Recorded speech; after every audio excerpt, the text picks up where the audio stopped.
and work in Sammy Davis impersonations whenever you can. It's the grooviest, babe. We just got to find a way to get everybody in Arizona to come together, babe. Turns out the Arizona voters are groovy, babe.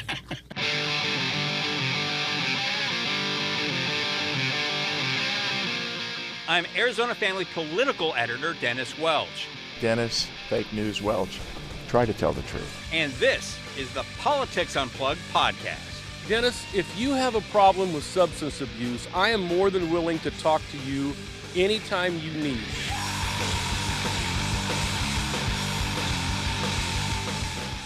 And welcome back to another week of Politics Unplugged, the podcast edition. This week, we're happy to announce Paul Bentz has returned to the podcast. What is this, third time you've been on the podcast here? And you're going to be talking about some polling data you've been doing as part of the Arizona agenda. Thank you very much for joining us here. Thanks for having me. Always happy to be here. I don't know how many times it's been, but it's a pleasure every time. Yeah. Let's talk a little bit about this. What is the Arizona agenda, and what are we learning about the voters here? So the Arizona voters agenda, not to be confused with Hank's Arizona agenda, which is also a very valid. He's been here too, so of course, I'm sure he's had nice, wonderful things to say about all the folks when he's on the podcast. But the Arizona voters agenda is part of the Center for the Future of Arizona's effort to inform the public about the places where we have a lot of consensus. And they started with their Gallup polling, which was the most prestigious pollster in the country, and talked a lot about the Arizona we want and what the fundamental principles that were sort of bringing people within the state together and what they mutually agreed upon. One of the things that they heard a lot, though, throughout all of that is, yeah, but that's great what everybody wants, but the candidates, the elected officials, they care about what the voters think. And so what they started to do is put together this program where in election years, they put together the voters agenda, finding the places where there's consensus among the voters about places and issues and things that they'd really like candidates to talk about, and then encourage the media and debate moderators and others to ask about. Yeah, it's boring for the media to focus on what people agree on, though, Right, Paul. right. No, I mean, seriously, though, we hear this all the time at the legislature. They'll say, Dennis, why do you always focus on this? Like, we agree on, 80% of the bills or 90% of the bills that go through here, bipartisan, blah, blah, blah. That's true, but it's the big issues where there's big differences, correct? Well, somewhat, but I mean, in fact, the thing that we're talking about with the voters agenda and they're rolling it out is, there's a lot of agreement on education. There's a lot of agreement on the economy. There's quite a bit of agreement, in fact, on immigration issues and housing issues, some of those big, more controversial issues. But where we started with was just sort of what the electorate and how they're feeling about things. And one of the biggest things that we found is that only 40% of voters think that candidates are focused on the issues that they care most about, with 60% thinking that they are not. And so it's that sort of general dissatisfaction and pessimism which drives that negativity in the conversation. And so what we're saying is talking about the places and finding some of these common ground on issues is a great place to sort of flip that number and get people to start to feel more positive about their elected officials. Now, I understand if it bleeds, it leads, right? That's how, in the media, that's the coverage that we generally see. But what we did find is that the voters do believe that the media is contributing to the political division in our country and in our state. And, that I'm sorry, I'm here to bring you the bad news, but that, what? Frankly, we're being criticized? I know. Say it ain't so. I'm sure it's the first you've ever heard of it. Yes, I've never heard of criticism. Right. But 85% of voters, including supermajorities of all parties and ages, think that the media is contributing to the division, not helping sort of report on some of the commonalities. So that's one of the things that we're just trying to point out here, is maybe set some places where there's some agreement that maybe we can start the conversation. Yeah, well, I'll just say too, of course we focus on some of that because we focus on the disagreements, we focus on the conflict, just like, they say, the old saying goes, you don't report on planes that land safely. Right. But how many planes are landing safely these days in politics?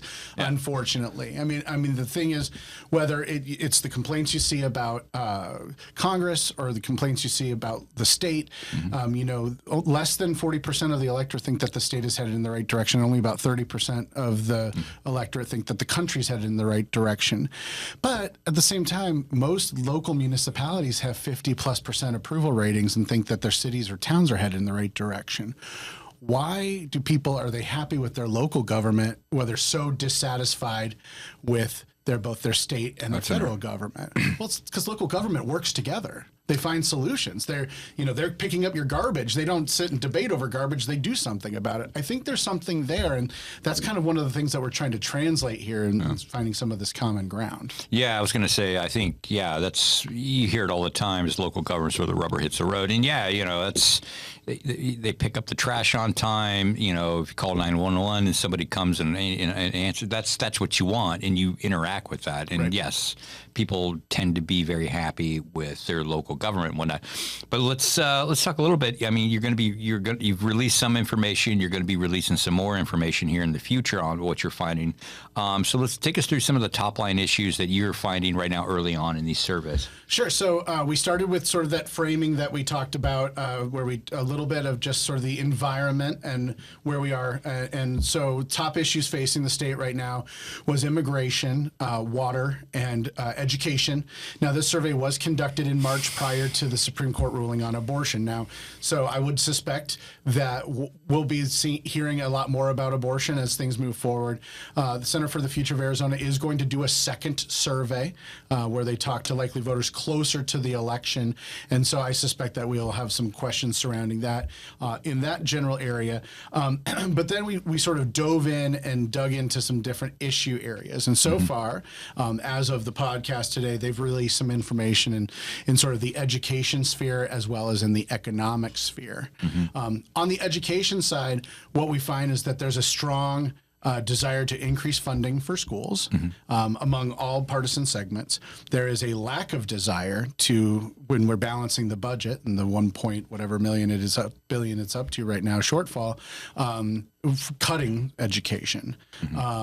There is not universal agreement about the ESA voucher program and its efficacy, but there is universal agreement among all partisan segments, including Republicans, that there should be accountability and transparency, that the same rules that are applied to public schools when it comes to money and funding and disclosure should be done for any school taking an ESA voucher. And so, like I said, I think that was a bit of a surprise. That's interesting. Yeah. That bit of news that I don't think had been really sort of publicized before now. Now, is it true though? For years I've watched, voters, parents, they want education funding increase. They want their kids to get a great education. Of course, of course that's true. Are they willing to pay more taxes to get that done? That's always been the rub, right? I mean, it's like, we want this, we want everything. Are you willing to pay for it? Sure, and that is sort of where the rubber meets the road on this. The challenge that we're facing right now is only about 10% think that our education in the state is excellent or very good, whereas 49% believe it to be poor or failing. Wow. But it's not simply just because of the quality. It has to do with that funding. It has to do with a myriad of contributing factors to it. And so there's certainly a motivation to do something about it. Two other things that we found that I think are really interesting on the education side. One is, and I've seen this in other polling as well, a significant uptick in interest in reading and mathematics. And I know there's sort of the 3 R's, reading, writing, arithmetic, as it were, from back. But really over the last 18 months to 2 years, I've seen a really strong rise in the desire to invest more money in reading and math, spend more time with it, emphasize it more, that I just thought was very interesting. As opposed to what's more STEM-based stuff? And just more, before this, through the Red for Ed movement, 20 by 2020, we really saw it was almost exclusively the desire in education was increasing teacher pay, teacher funding. Okay. And so it'd be about sort of teachers as a whole. And that's still important, but what we've actually seen is that was generally sort of the high water mark was teacher pay, and everything sort of programmatically was below that. Suddenly reading and writing, reading and math are above that. Career and technical education is another one that is very high, that we're seeing a great deal of gravity around, that people would like to spend more time in career and technical education.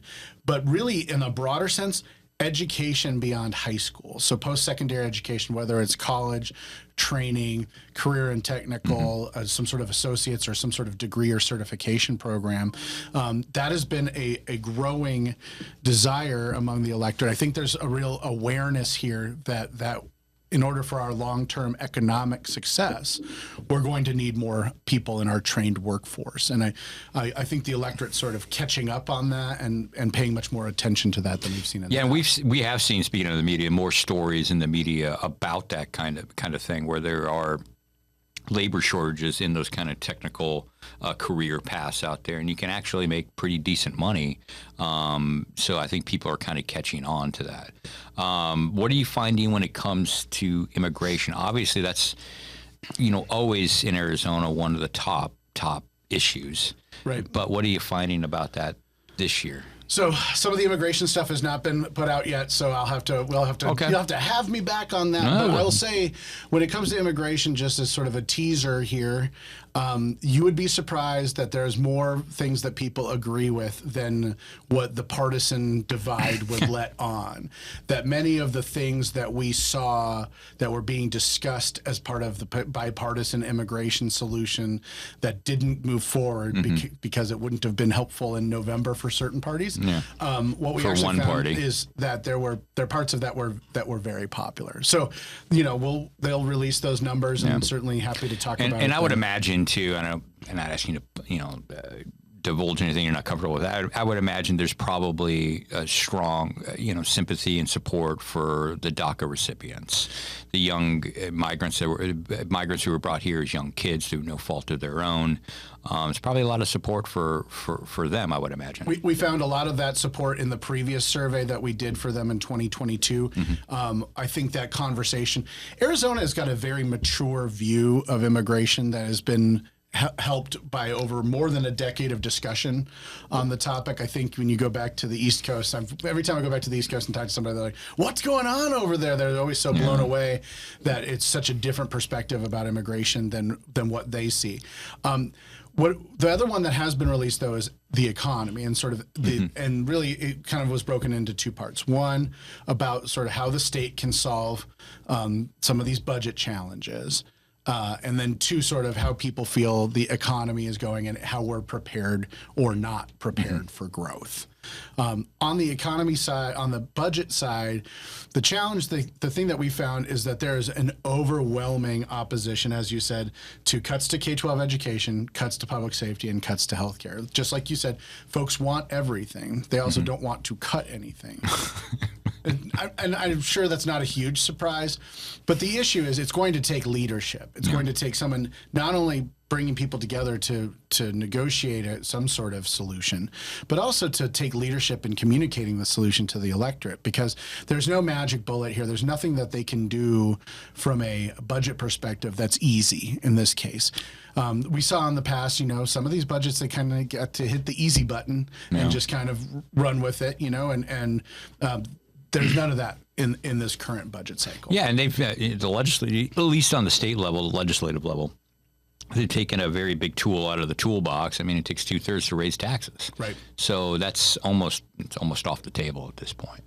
Well, and then they put an initiative on the ballot that would require signatures from a certain number of signatures from every county for an initiative to be on the ballot. And it passed last cycle a 60% for any statewide tax increase. And so the mechanisms for increasing taxes are almost impossible at this point from a outside perspective as well. Yeah, and it's important to remember, nobody wants to pay more. Right. But I've always found over the years that if you ask the question, do you want to pay more taxes? No, hell no.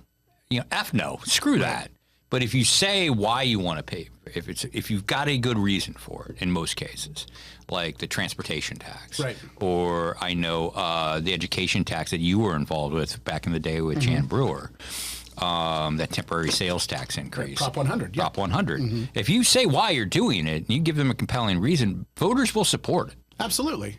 But it takes leadership. Yeah, and it does take. communication. Yeah. I mean, and you just brought up a great point. One of the things that we found in the data is that voters understand that a robust transportation infrastructure system, including investments in our freeways, streets, and transit, and I'm reading this, of course, is critical to moving people, goods, and services and our long-term economic success. People understand that we have to invest in things like transportation to be successful. And they look at what we've been able to do successfully, particularly in Maricopa County, and compare that to California, for example, and see that we are being able to be successful because of our investments. You look at TSMC or at Intel, the investments that Maricopa County as a whole has made through Prop 300 and Prop 400 have really helped us economically. And so I think voters see that connection. But to your point, if you communicate what it's about, people are generally anti-tax and don't want to pay taxes. Nobody wants to do that. Right. But if you communicate what it's for and you're very clear,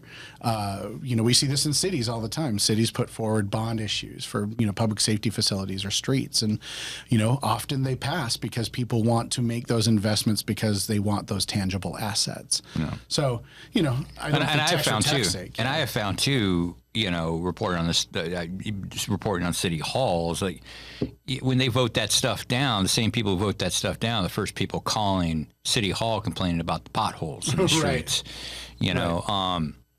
but I guess the overall point was, you're talking about they don't want to do cuts, this, that, and everything. They want well-funded education and other programs, I would imagine.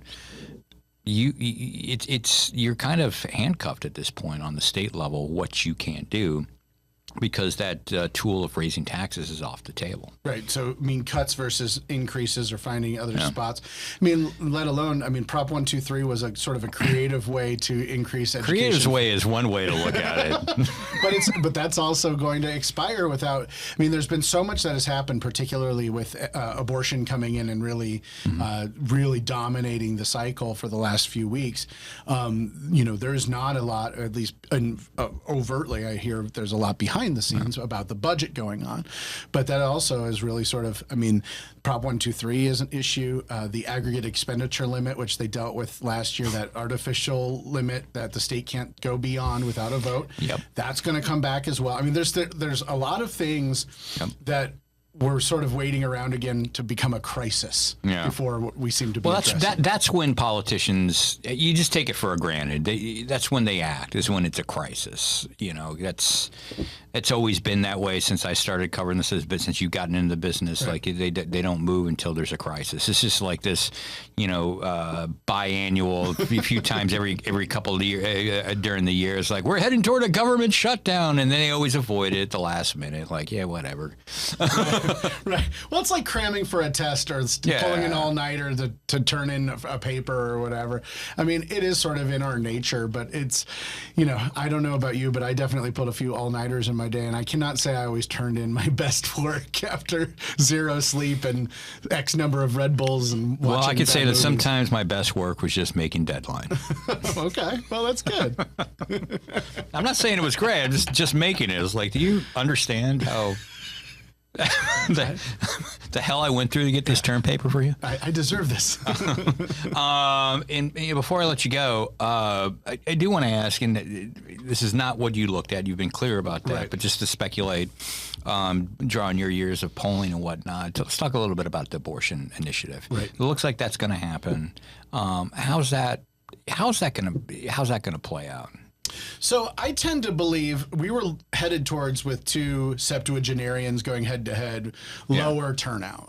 There's just wasn't a lot of enthusiasm. You throw sort of Israel into the mix and sort of that suppressing some of the young enthusiasm for Biden. I was expecting lower than usual turnout. 2020 was 79.9, second highest in state history. To this point, I had predicted like closer to probably 75%, so lower. Mm-hmm. With this type of issue on the ballot, I anticipate that motivates younger voters to show up, people who maybe weren't going to pay attention otherwise, to get to there and make sure that they pay attention to that. I think Republicans see that. That's why they're trying to put this immigration initiative on the ballot, is to sort of counteract that a little bit. Republicans, people forget this, but in the early 2000s, that's how Republicans spiked turnout, is they would put an immigration issue on the ballot and get everybody excited about that and ginned up and ready to vote. So I think we're seeing a little bit of that at play right now. Certainly what we had seen in the past, I haven't done any recent polling on it, but the notion of criminalizing abortion and banning it in all cases except for the life of the mother was not a popular position. Only about 22% of the electorate thought that that was the position. All but 4 Republicans in the legislature in both chambers defended that position, though. They are all from safe legislative districts that are won and lost in the primary. Yes. So... I totally understand that they're again, this is one of those places where they're catering to the negative primary audience, but the voters' agenda is talking about the broad general election audience, which is who shows up in November, not who shows up in July 30th now. But so 22% or so ish from previous polling wanted criminalization. So they obviously have gone to this 15-week rule. At least that's sort of what the repeal is ostensibly done, right?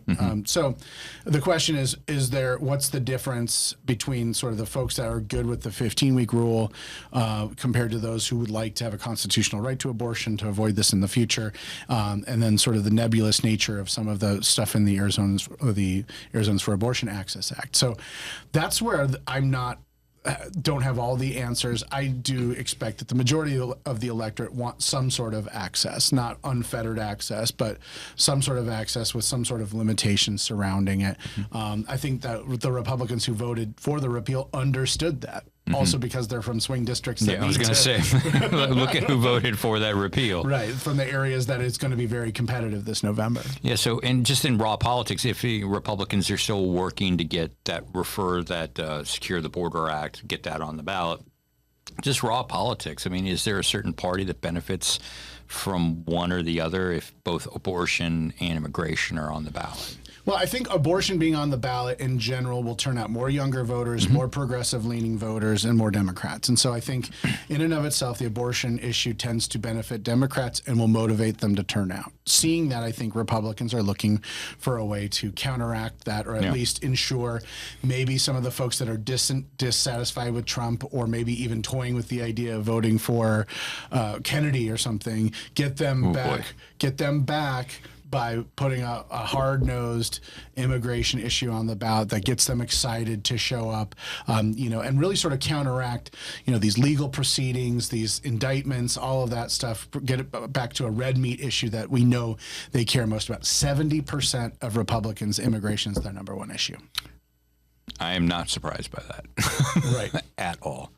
Well, Paul, I want to thank you for stopping by here. You're welcome to stick around. Colin and I are probably going to talk about the new Suns coach, reportedly. I know you're a big Suns fan. You're welcome to stick around for the second half here, but we're going to have to end that first half here. I want to thank you very much for joining us here and giving us your take on some of the work you've been doing. Thanks for having me.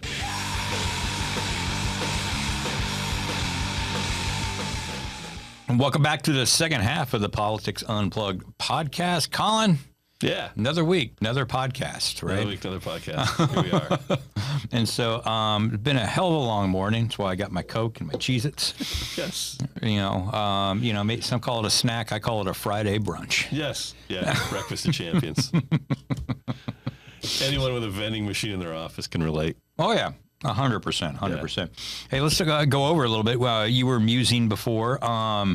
You've been very, very amused with the national headlines, particularly when it comes to the presidential race. Yes.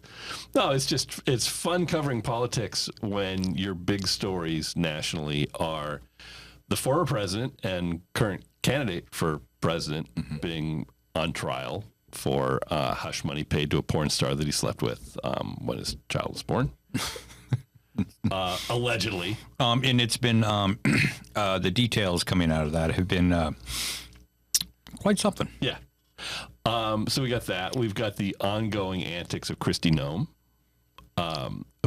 Which executed her dog in a gravel pit. Yeah. Which executing the puppy has sort of put a shadow over what Hold on.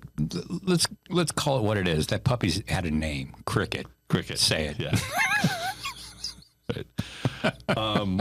Cricket's demise understandably stole a lot of the spotlight from the other thing that was in her book, which was her recounting of the time she faced down Kim Jong-un. Which didn't happen, right? It didn't happen, but she won't admit it. And when she's done interviews about it, the interviewers say you met Kim Jong-un, you've never met him. She says, well, the book is undergoing an editing process, and I believe that may disappear from the book through the editing process. Oh, my God. Because it didn't happen? Because you made it up? Well, the book is being edited. Can you imagine if the media, us, New York Times, Washington Post, or something like that made an error in a story, and a major error in something, and it was like, yeah, it's going through the editing process. Yes, and I think she tried to float the "I didn't know it was in there" thing, but she's the one who read and narrated the audiobook. Yeah. It's too bad she didn't catch it then. Yeah. And then we've got the RFK Worm Ate My Brain. Oh, this story freaked me out. Yeah. But it explained a lot, didn't it? Oh, man. Yeah, like there was part of it, like when you read that, you're like, oh, this explains a lot. But does it? I don't. And I saw the headline. That is just weird, man. I saw the headline on Twitter, and I'm like, okay, where's this from? Is this, is this The Onion? What is it? No, it was the New York Times. Yeah, no, mind-blowing. Yes. Bad pun. Well, or should I say, pun intended? Yeah. No, yeah. No, it's mind-blowing, not mind-eating. Yeah. I mean, like we've sort of hit the point where I'm not sure there are too many headlines in presidential politics in the U.S. that make you stop and go, the hell? That was one of them. A worm ate my brain. Yeah, that was did it. that. Yeah, that did it. As the kids say or may not say, I don't know. It wasn't on my bingo card. No. It was brain worm. I did not have the worm eating his brain. And then follow-up stories was like basically him. I was like, oh, worm eating my brain won't affect my ability to be president. Like, dude, you're losing when you have to say that. Yes. Good God. I won't be affected by the brain-eating worm that I admit has destroyed part of my memory. There are certain memories of mine that were eaten by the very hungry caterpillar. Yeah, just an incredible week when it comes to all of that. I mean, because we're a family show, we're not going to go into the details of the Donald Trump, Stormy Daniels testimony because again, family show, family oriented, good clean fun here. Family. Good clean fun here at Politics Unplugged. They're easy enough to find if you want to look for them. You'd leave with that. I would just suggest the Daily Beast recounting of the story is pretty epic. Yeah. So from there, the big news locally, and we keep falling behind. This stuff keeps happening like after we tape and before the podcast drops. But it looks like we're actually safe in saying Mike Budenholzer appears to be the new coach of these. It seems like we are safe. I mean, has it been confirmed? Because there's I don't believe it's been confirmed.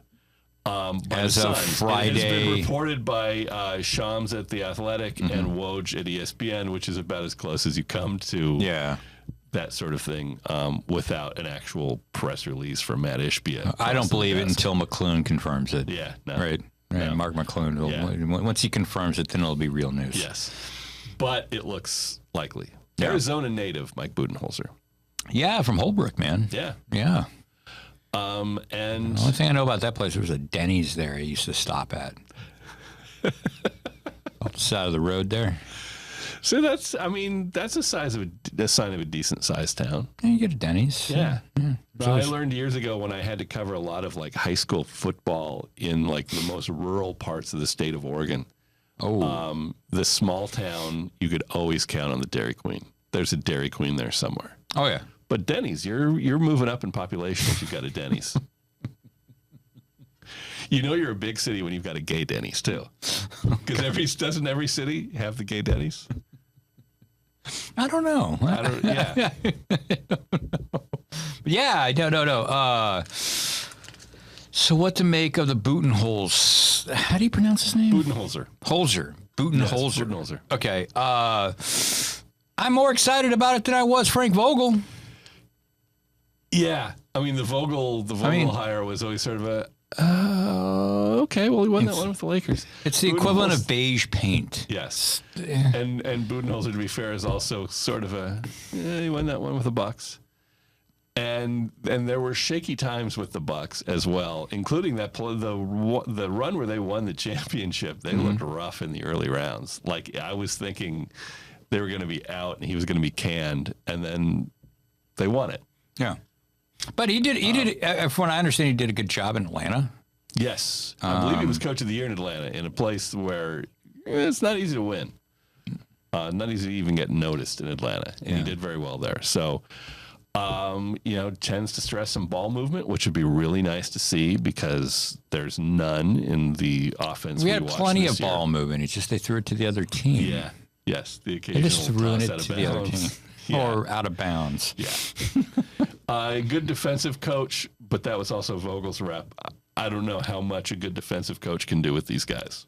It's not a stellar defensive lineup. No, it felt like it needed more of an offensive coach because you got 3 scorers, and it never felt like they had one of those just off the chain kind of game. Yeah, it was and I think that's what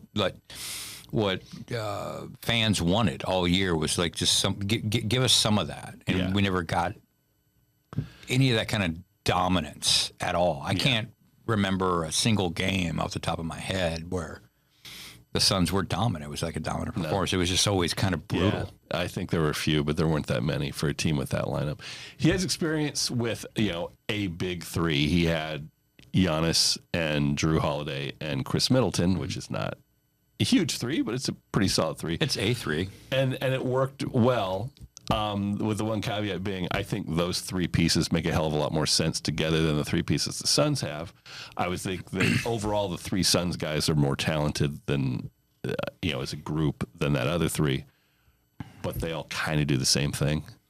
Yeah, you got 3 wing guards almost with Durant, Booker, and Beal. I mean, I know Durant's damn near 7 foot.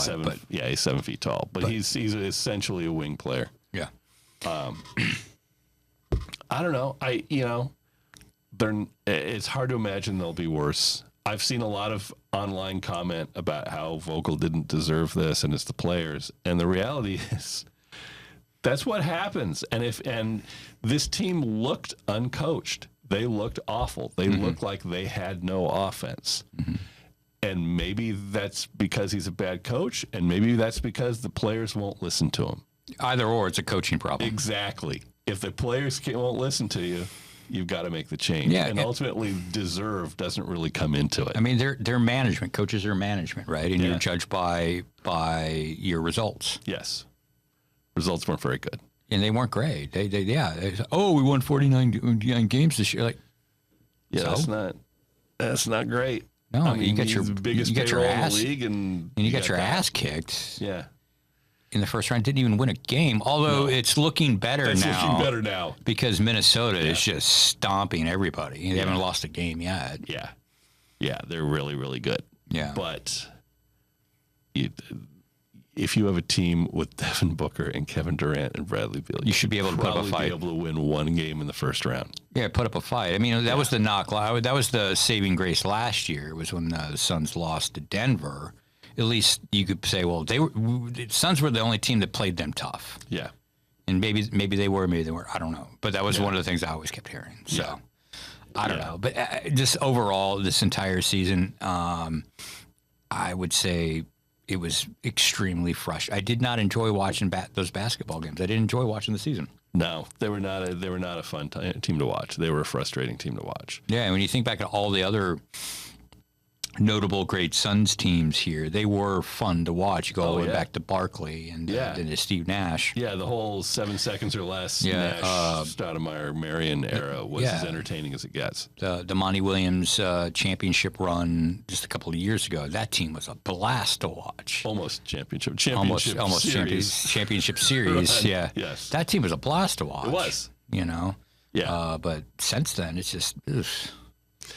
And I will say, as we got to this point with this roster, which is a screwed up roster, I may have mentioned this before, but I understand the moves that got there. Like Durant seems to be the punching bag right now. Oh, come on. You had to, I mean. He's, even this year when we're talking about how he's the problem, he was the 5th leading scorer in the league. And what they gave up for him was Mikal Bridges and Cam Johnson and some draft picks. they don't know how to draft, so I don't care about the draft picks. Yeah. When you look at who the Suns have skipped, Yes. Luka, who's the kid Yes. for Oklahoma City. Shai Gilgeous-Alexander. Yeah, they skipped him. They could have had them. Yes. They could have had Tyrese Halliburton. They could have had You know Tyrese who they Halliburton. drafted instead of Tyrese Halliburton? Remember Jalen Smith? Nope. Absolute stiff of a power forward who projected that maybe someday he might be able to give Ayton a rest now and then. I mean, that was the best case scenario. They took him 2 picks ahead of Tyrese Halliburton. Wow. It was just so. Anyway, I don't care about the Suns trading draft picks because they can't draft. They are incompetent at the draft. Mikal Bridges is a nice player. He's a nice player. He is a nice player. He's a good number 3. If he's your 3 or your 4, He's great. you're three or in 4. pretty good shape. Yeah. But let's not pretend he's more than that. And Kevin Durant is like top 20 in NBA history and still playing really, really well. And the other guy they gave up is Cam Johnson, who, again, nice guy. I realize everyone loves the homegrown. Mikal and Cam seem like such good friends. No, they're my friends. Oh, he's a guy that he should be a decent outside shooter coming off your bench. I was going to say he could be like the 6th man of the year kind of. If he's your guy coming off the bench, you know, yes, that's pretty good. Yes, you know, but that's not a lot to give up to get. I mean, it was the pick. There was a lot of picks. There were swaps. It really handcuffs them going forward in terms of mobility by not having those picks. Yeah. And then the Beal thing. People are the contract. I guess you could pick on, but like, that's you the weren't only issue there. But yes, the contract is the locking issue. yourself into that contract in a way that makes it so hard to move in the future. But my understanding, you pay more closer attention to the NBA than I do, and my understanding was you were probably going to lose Chris Paul for nothing anyway. They were at a point where they were just going to cut him and eat the salary. Yeah. Chris he was a great player in his prime. He's not in his prime. He's done. No, yeah, he is. And it was, I think the other player involved was Landry Shamet. Oh gosh, who was on pace Shamalama Ding Dong? Like I was happy. On pace to play for like every team in the league within the next 10 years. Again, good player, but an ultimately replaceable player, and some 2nd-round picks, which are, nice parting gifts. Yeah. Gave you a block of cheese along with Chris Paul and Landry Shamet. So again, in terms of basketball moves, that was. I can't complain about that trade. The only problem is you now have these contracts that make it absolutely impossible to bring anyone else in. Yeah, and that's the issue. But like to come back and second guess all that stuff is just total bullshit. Yeah, because at the time it made sense, and like it did. 2 years ago, if you just said the Suns would have these 3 players on your team, most fans would say, yeah, bring it on. Yes, it just somebody needs to find a way to make them all work together. Make it all work together. You've got plenty of talent. Yes. And number one for me would be finding a way to get in some sort of point guard, which is not going to be easy because you're pretty much limited to the veterans minimum. And I don't know what you do with that, but you need a point guard. Yeah. I mean, maybe they shouldn't have gotten rid of Campaign.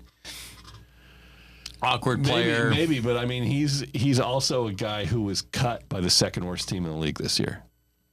So there you go. Yeah. We're not talking about Magic Johnson. We're talking about a guy who I believe was waived by the San Antonio Spurs. We're not talking about Canadian. We're not even talking about Irvin Johnson. Remember, there was an Irvin Johnson player. Yes. Anyway. Yes. Yeah, ERVIN. I think. Yeah. So, not quite the same as the other Irvin. The previous Irvin was a little better. Previous Irvin. Yeah. Previous Irvin ain't walking through that door. It's been a long week. Yeah. So let's finish on this then. Of the 3 major sports teams that are left, let's finish on this question. Because we're no longer 4. No. You can include the Mercury. You can shift the Mercury in where the Coyotes were. We can do the Mercury. I don't know much about the Mercury, though. I'm they were embarrassed last place this year. So. Yeah. So who you buying, who you selling, who you holding on with the Cardinals, the Diamondbacks, and the Suns? I mean, see, that's tricky. I suppose like Mercury and Cardinals, you're buying low. They did not have stellar seasons last year and seem to be on the road up, so that's a positive. The Diamondbacks are tricky because do I expect them to be back in the World Series this year? No, I don't. But that's not really much of an insult because there was no one on earth who thought they'd get anywhere close to it last year. No. They seem to be on the improve right now. I think they're hovering around 500 right now, aren't they? Yeah, I mean, it's baseball. If you're around 500 by Memorial Day, you know. And it's a young team. They in the midst of a slow build that had this freakish thing last year. So they're fine. The Suns, I don't know. I'm telling you, I'm selling stock on the Suns right now. I mean, what's going to happen next year? They're just a year older. They're a year older. I mean, if Coach Bud can do something with them, I hope. It's the year. I don't necessarily see coming. It'd be the year. I mean, I bet the one I'm selling. I'm probably buying Cardinal stock. I like where they're going. You know. Yeah. That pays off more. Marvin Harrison Jr. is a great pickup. So yeah, they seem to know what they're doing. I mean, the reviews of their draft were very positive. They seem to be on the right path. Yeah, if I had to sell stock, I'd probably be on the Suns. It's just another year. Yeah. You know, maybe I don't know. It's sad. It is, and it's not like they can't turn it around. They've got some great players there, and their bench, as much as people have maligned the bench, or at least the players outside of the big three, Grayson Allen's been great for them. I mean, they had no reason to expect him to be as good as he's been. Yeah. You know, Royce O'Neal's fine. He's a nice player. I mean, Royce O'Neal maybe shouldn't be in the starting lineup as frequently as he is, but that's their best option, and he's been fine. Yusuf Nurkic, I'm also a Portland fan, so I've seen him play for years, and he is what he is. He's an okay center. He's a straight. I don't get him. Sometimes he makes layups look so incredibly difficult. Yes. There are times when you think your shooting percentage should be better when every single shot is from within 4 inches of the rim. Yeah. And those seem to be really challenging. And he's not a great defensive player. So ultimately, he's just big. But he's not a big guy that they all hate, which puts him, he has that on Ayton. Oh, good. Because everyone hated Ayton. Hating on Ayton. And it's funny. I think at the time I kind of looked and went, DeAndre Ayton for Yusuf Nurkic. Like, I'm not sure that's a great move for the Suns. Oh, speaking of drafting, who did they pick Ayton over? Who was available? Luka Doncic. Yeah. It was back to that draft. They could have had Luka Doncic and Shai Gilgeous-Alexander, and instead they had DeAndre Ayton and Mikal Bridges. On that note. On that note, it's been another great week here in the world of Arizona politics, and let's do it again next week, Colin. Sounds good. All right, man. See you then.